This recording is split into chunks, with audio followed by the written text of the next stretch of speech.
Welcome back to the Fishing for a Reason podcast. I am fired up to be here with you guys today.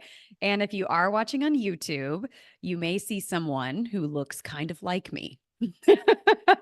I'm actually interviewing my mother. And so I'm very excited to introduce you guys to Andy Castan, Andrea Castan. We go by Andy. I'm going to probably call her mom throughout this interview. She just got back from a really, really incredible adventure that I didn't actually knew existed until mom and my stepdad Darth decided to start talking about it. So we're just going to dive right in. First, can we start by you sharing a little bit about who you are as a boater and what got you into boating? Well, you moved to Anacortes, and Darth and I started seeing a lot of these boats that were so cute. And that was one of the things. And it was a Ranger tug. And we don't do anything very fast. It took us 3 years of stocking them and looking at the boats. But in between that, Darth was approached by a co-train rider's husband. We went out to dinner with a group of friends that we have, and they asked him to what it would cost to trailer their boat to the East Coast. Mm. And he asked why, and they said, we want to do the Great Loop. And he said, what is that? And then he started doing these YouTube videos. And I think for Christmas that year, I got him a book on it. I didn't even look at that book until about a year later. I started looking into it and then started reading more books about the loop. And then I got interested in it. So he was basically asked to haul somebody's boat because he owns a trucking company, for you guys that don't know. What is the Great Loop for people who actually have no idea? Oh, okay. Well, the Great Loop, it's a loop, so there's no beginning and no end except for your own. So what it encompasses is the rivers. For us, we started in Peoria, Illinois, but we went down the Illinois River, and then you go into the Mississippi, around the Cumberland, down the Tennessee, out where Mobile Bay is.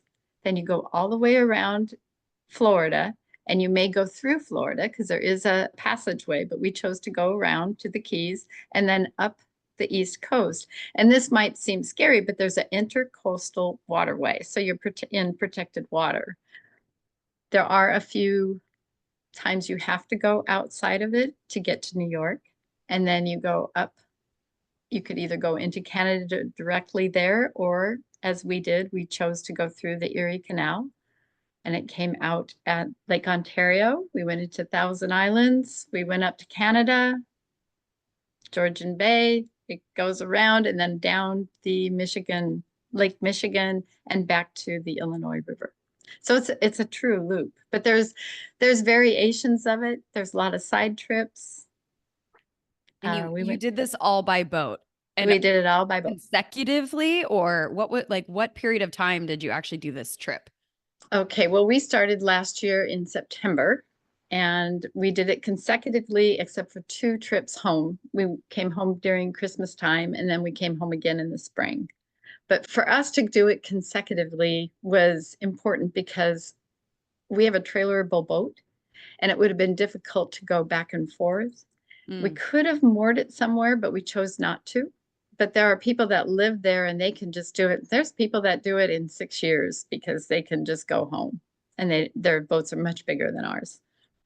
And what made you just decided that you wanted to do it all consecutively in 1 year versus going back and forth? We did. We were both retired. We decided to do it that way. Hindsight is we might have considered doing it half and then coming back and doing it half again, because it did seem like a long time away from home. Gotcha. And when did you actually get home? We just got home at the end of August, almost to September. It was September actually, because it's trailerable. Took us about 4 days of driving across the United States back home from Peoria. That's so awesome. What a cool adventure. So you also mentioned earlier that you saw that cute Ranger tugboat and it took you 3 years to pull the trigger on it. Did I hear that correctly? You did. So when Darth heard about the Great Loop, he was also looking at trailerable boats because he can easily trailer a boat. He's like you said, he's 41 years of a trucking company.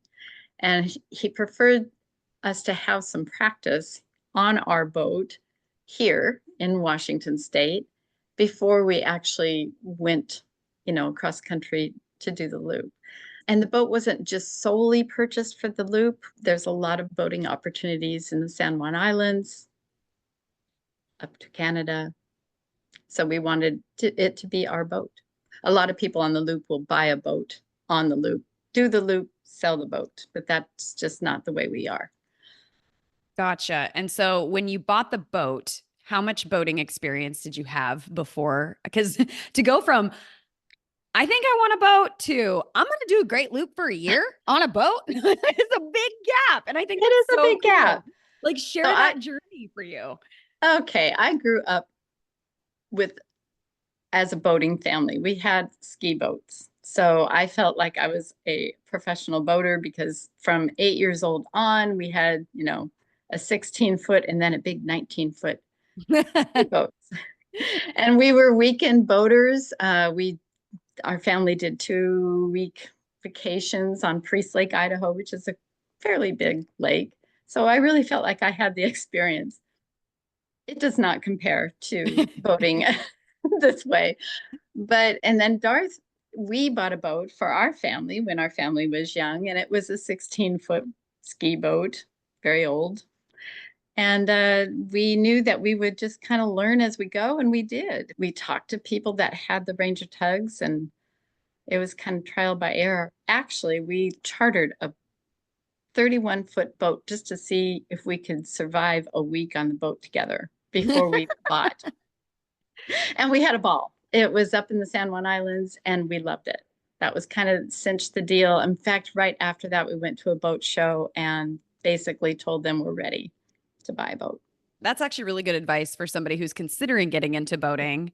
Would you definitely recommend doing that first? Absolutely. And we had no idea how to anchor, back up, any of those things with this 31-foot Ranger tug.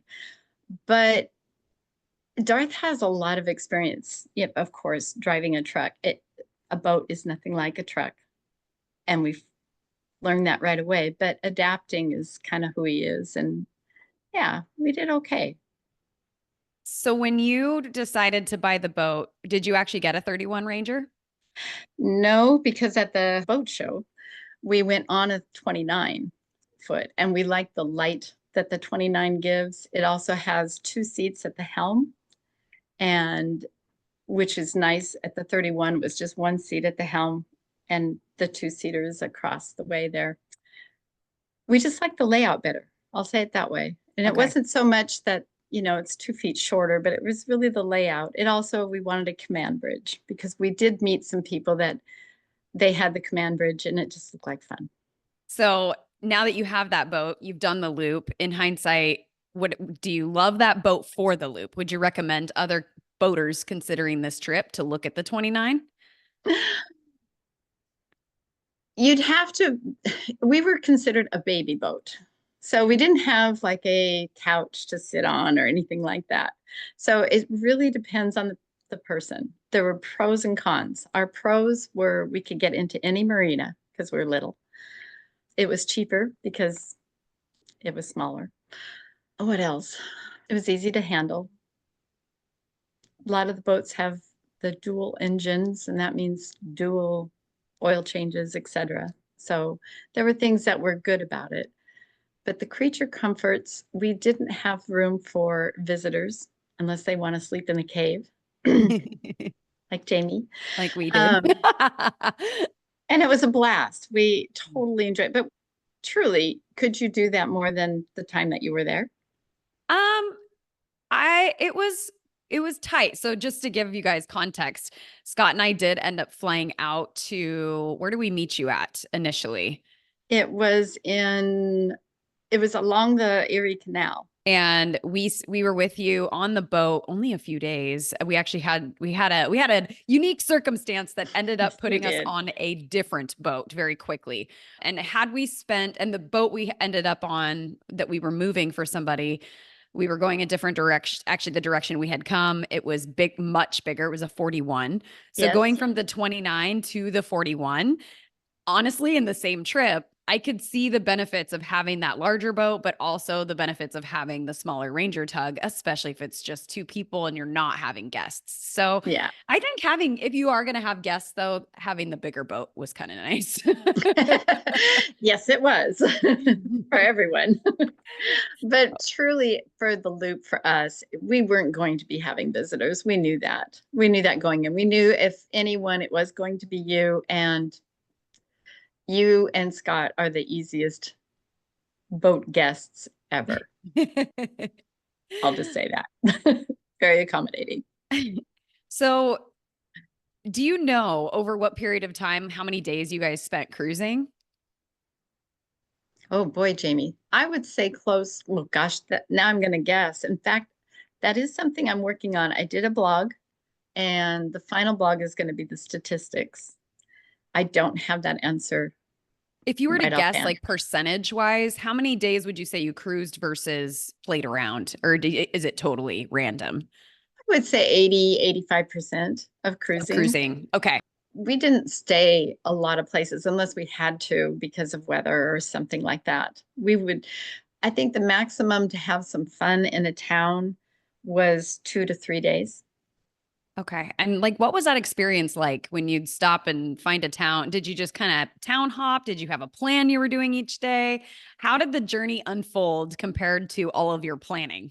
That's a great question because we have something called the AGLCA, and it's the American Great Loops Cruiser Association. And both Darth and I went to a rendezvous before, about a year before we even went on the loop. And what that rendezvous, I'm not trying to plug them, but truly, if you're going to do the loop, the association is key because they gave presentations of segments of the loop. So we had an idea of everything, the rivers, Florida, all the way around until you're really doing it on your own. Each loop is different. It's your own loop of what you're interested in and maybe what is available at the time that you're going through the area. But that's what we used. They also have a website that used forum on Facebook. I would see like a boat that I got to know the people and they would post where they are next. And I'd say, hey, let's go there.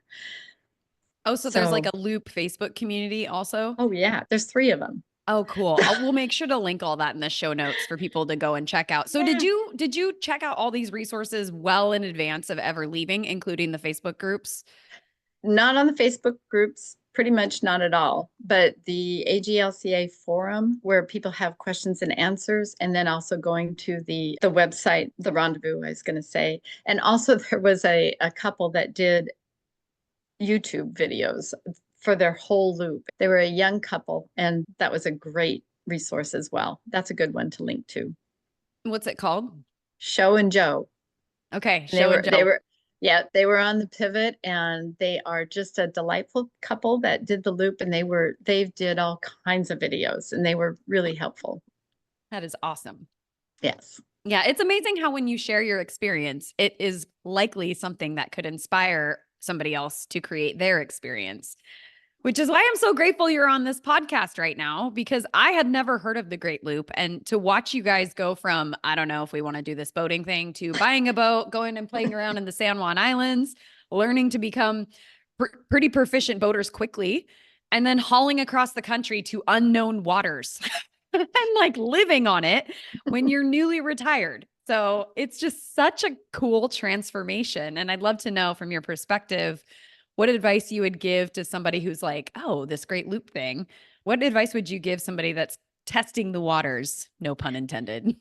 I would say, there is a lot of information out there. I would join all those links that you have and Facebook and join the AGLCA because one thing about loopers is we love to share the experience to say, just do it. You're going to make it your own. There's no way you can do somebody else's loop. So, and if I can do it, anybody can do it. I mean, you just have to be careful. Watch the weather. Watch the weather. Is that your Watch, biggest advice, would you say? watch the weather, the forecast for the waves, no sporty water if you don't like it, and just go. I think for Darth and I, it was so ideal to start in the rivers because there's no sporty water in a river. You might have you have a few locks to learn. You have some barges to avoid, but there's so much information out there. I love that. And you mentioned locks. So again, I had no idea the concept of this locking thing. And I think we went through 17 locks in like what, 4 days? That's a Yes, you did. lot of locks. So it was even just to be on the loop. We were in New York for a very brief time, a week, I think, ish, a week to 10 days, Yeah. not even. It was so eye opening to see like your experience. So can you paint that picture of what that is like for somebody who has no Okay. concept? So when Jamie met us, I call those baby locks. They're nothing. Going through the Erie Canal, they have these ropes that you hang on to. That's nothing. Go down the Illinois River and the locks are, 70 to 60 feet. One is 98 feet. This Wow. is how high it lifts you or how low it drops you. And you have to wrap your rope around a bollard and make sure it's secure. And you're going up. These are massive because they have barges that use these. And our first time on the lock, we were so nervous. I can't tell you how nervous we were, but we were the only ones happened to be on the Illinois River. There was 4 locks that were closed before Peoria, and which is why we went to Peoria and we put the boat in there. Because of that, we were the only boat going through this lock. And the lockmaster came over and we're like, oh, it's our first time. And he goes, you want to float? Float. Well, what float means, he just let us in the lock chamber and he had us floating. We didn't have to do anything. So we thought, oh, this is pretty easy. Well, he was just being nice because after that, you don't float. You have to hold on to this bollard. And for our boat, we didn't have a center cleat. So we had to figure out that we needed 2 ropes, one around to the back cleat and one around to the front cleat.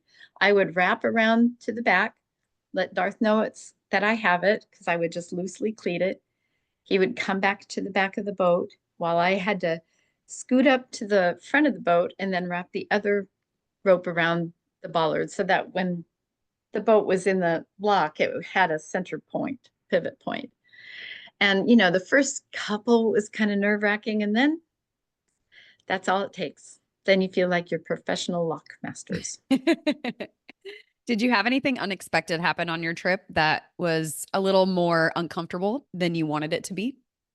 And what did you learn Several. from the experience? Well, one of them was in a lock because the lock master told us to go up to the front and the wind picked up. So Darth had to make sure that the boat wasn't going to hit the end of the lock and it went sideways. And that was a little tricky. The other thing is what we would call sporty water. And once we were out of the river system, yeah, just navigating through the bigger bodies of water was a little bit more than I had anticipated. Even after reading that, I knew that there would be some times, but it was how often there were some times that we had sporty water. And, hindsight's always 2020 is we could have delayed a departure here and there, waited for calmer water. But the other thing is your boat handles a lot more than you can.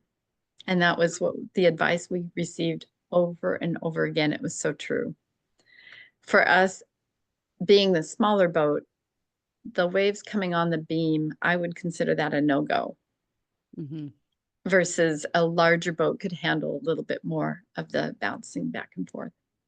So you kind of figured out your limits of what your personal no-go was. I love that phrase that your boat can handle more than you can. That is so true. And it's really like learning what you can handle is such a big, there's no other way to do it than get out on the water and figure it out, right? And would you Yep. say your threshold was the same as Darth's, or did you guys like how did you guys manage those different expectations? Well, one of the things that they do a whole seminar on is to create a criteria sheet of wind and wave and what your criteria is. Is it up to 2 feet on waves if it's predicted? Is it up to 4? And you stick in those parameters from the forecast. The little trick is when the forecast isn't quite accurate. Mhm. Which is And going to that's really happen. the trick. Yeah. That's what happened.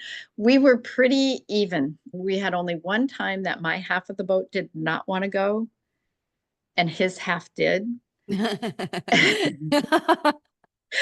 And and hers disagreed. yeah. And yeah. So there was that, but really we only had one instance. And there was some instances that I said, let's just go, that I wish I hadn't, because Mm. Darth was more willing to go if I said it was okay. Hmm. And so Then you kind of had to learn, like, mhm. to Yeah. to really know your levels of yes or no. Yep. I Yep. think that's And such that an important message for couples. that I think that is the most important. Well, no, there's other ones, but that's one of them, I think. What else? Because spending that much time on a boat in a confined space as a couple is a massive undertaking. You have to like each other, but maybe not all the time. I just tell me about that experience. Well, yeah, you are joined at a hip, especially in our boat, because there was no other place to go. And that part of it was mostly okay. There were times that maybe it got a little quiet inside the boat for a little bit. I think that is one thing you have to just resolve whatever the issues are. You got to resolve them quickly, because it's no fun to be grumpy on a boat.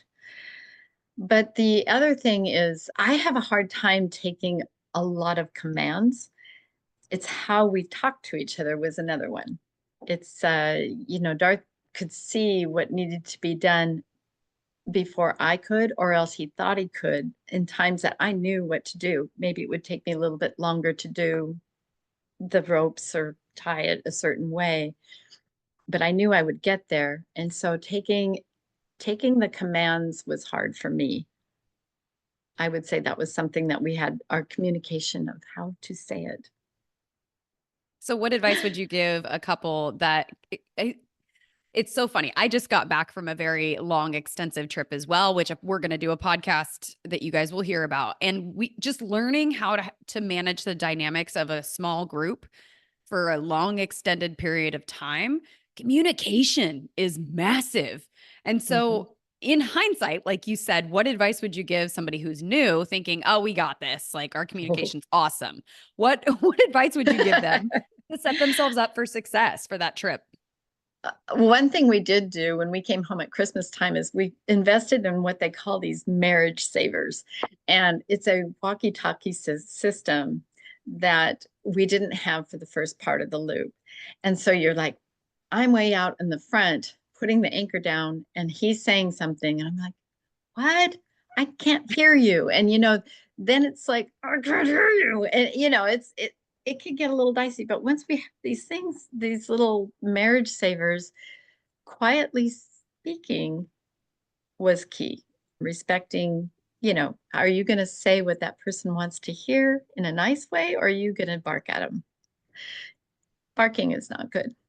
So just taking the ownership of how you communicate, but How, yeah. solving the problem with a tool if you need to. So are they Yeah. actually called marriage savers? I'll make sure to link in the show notes. They are. They're That's they're hilarious. called marriage savers. Um, I can't remember the brand, but I'm yeah, and actually somebody that had done the loop, they were on their second loop, and she had them on, and she was saying, "You guys need to get these." oh, that Even is as hilarious. small of a boat as we had, it really did help. It did help, because you're not going to be right where in the lock you're not going to be next to each other. Hmm. So yeah, and anchoring. So those are the two things. And docking, sometimes docking, to let them know you're 6 feet away, or abort, you're going to crash, things like that.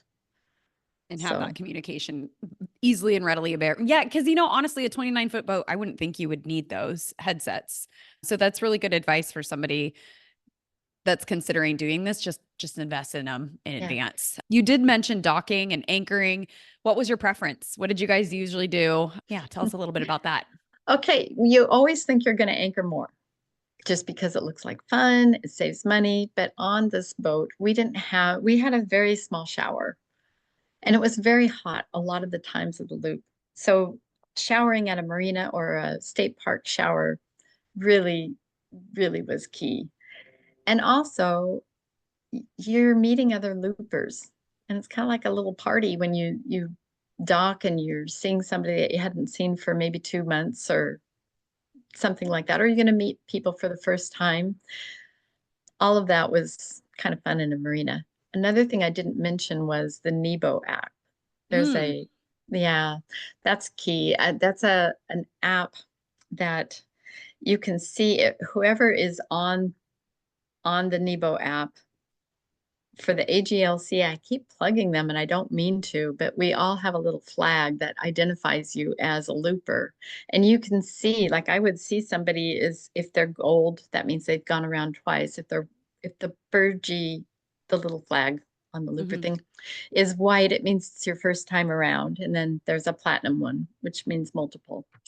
But why I'm mentioning this is I would see a boat at an anchor that we want to go to, and I could quickly message them on this app and say, hey, we're on our way. Is there room? Number one, how is the anchorage? Number two, and we would get advice from them quite quickly because people want to help people.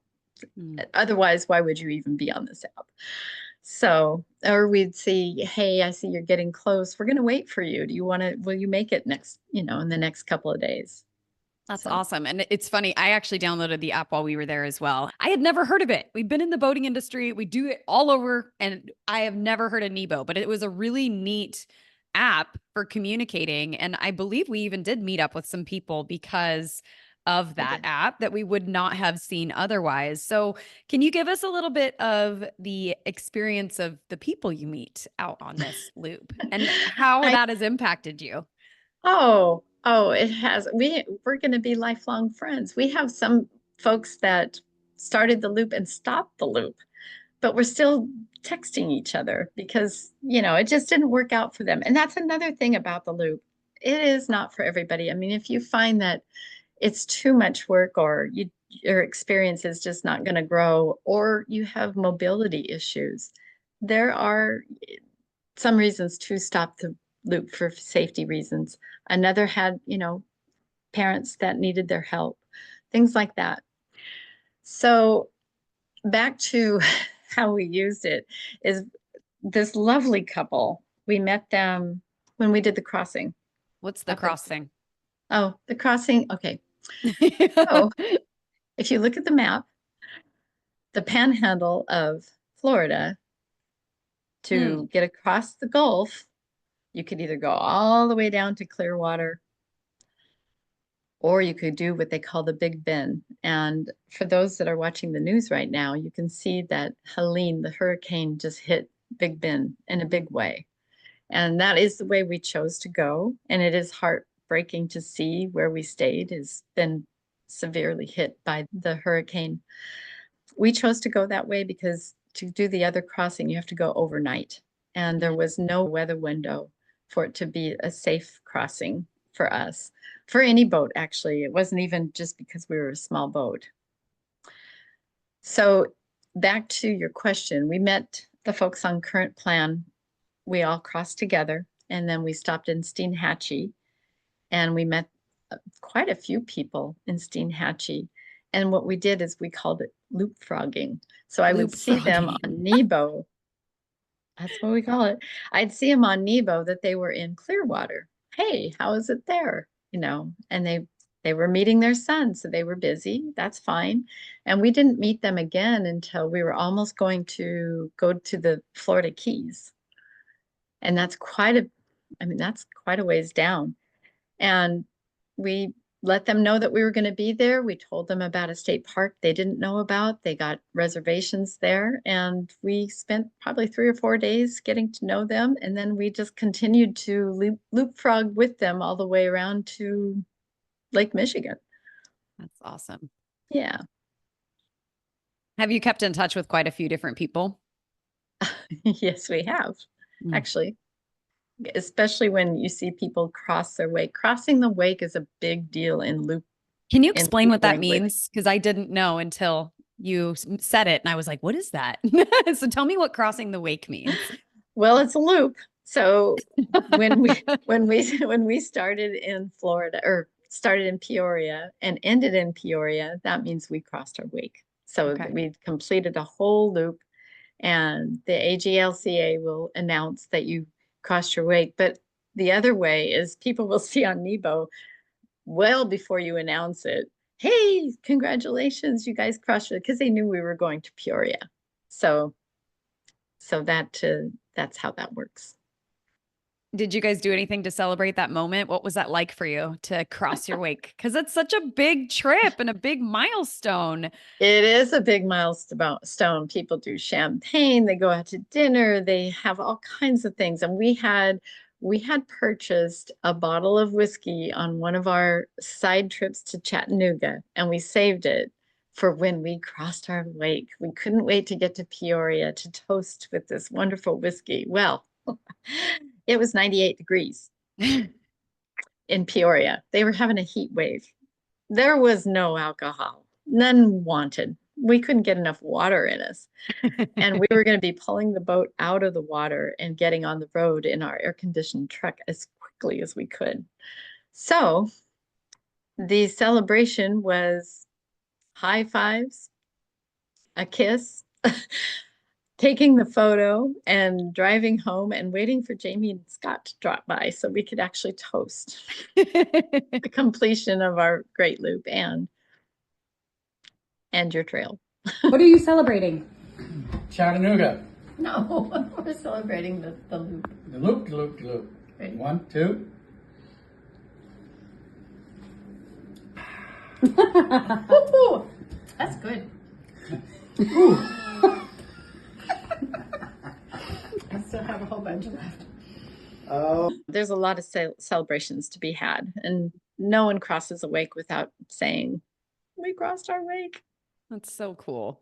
I absolutely love that you guys did this adventure. It inspired me to do our adventure. It just the whole concept of embarking on a long journey and really committing yourself to that entire process is so inspiring. So, any advice that you would give anybody who is again dipping their toe in the water and considering this in the thought process of taking on an adventure like this?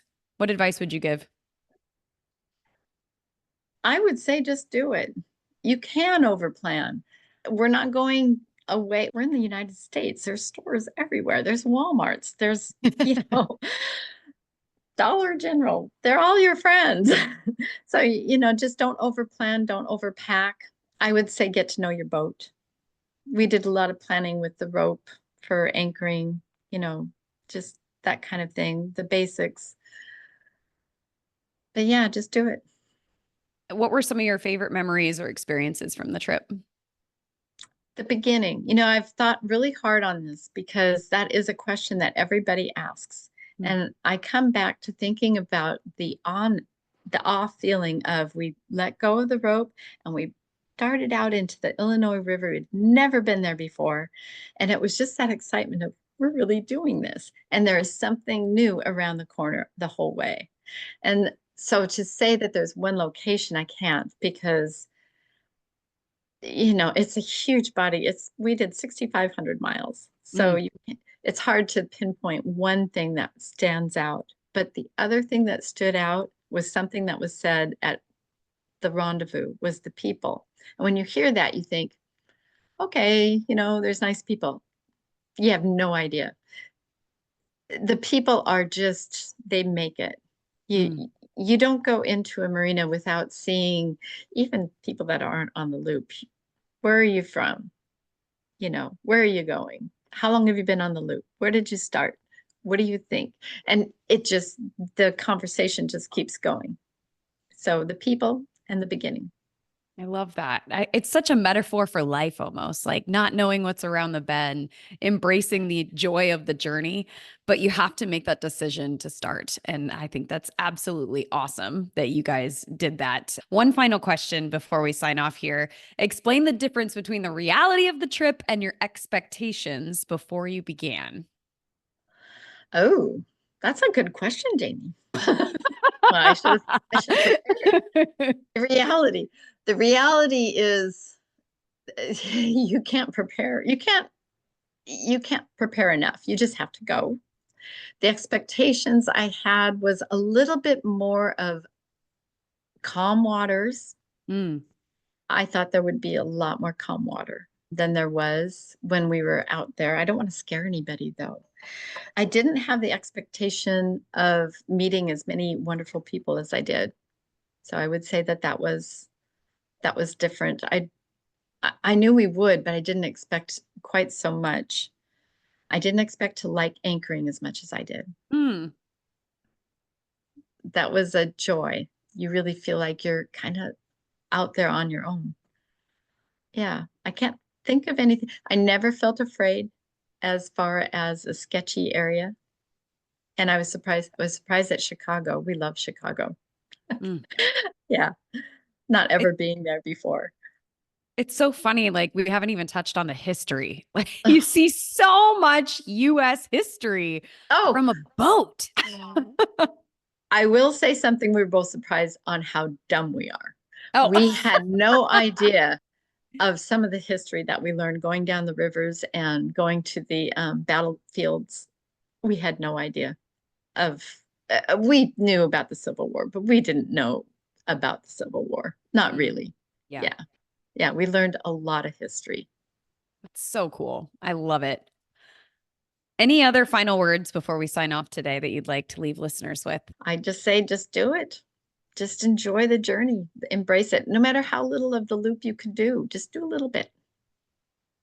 Well, I You want to know? say thank you for hopping on today and sharing your experience. You gave a ton of great resources, and we'll make sure to link in the show notes. And I'm also going to throw your blog in there so people can check out and see see the actual experience, because mom had a lot of raving fans because of that blog. It was really cool to just watch the journey in snapshot form. So thank you Thank you so for much that. for taking time and sharing this experience. And if you guys like this episode, we can always talk them into doing another one with us. And maybe get the other half on board. The other captain. Well, thank Yeah. you so much for joining. Okay, Thanks for cool. having me. Hey everyone, thanks so much for tuning in to Fishing for a Reason. We've got some really exciting shows coming your way, so make sure you hit that subscribe button so you never miss an episode. We'll see you next week.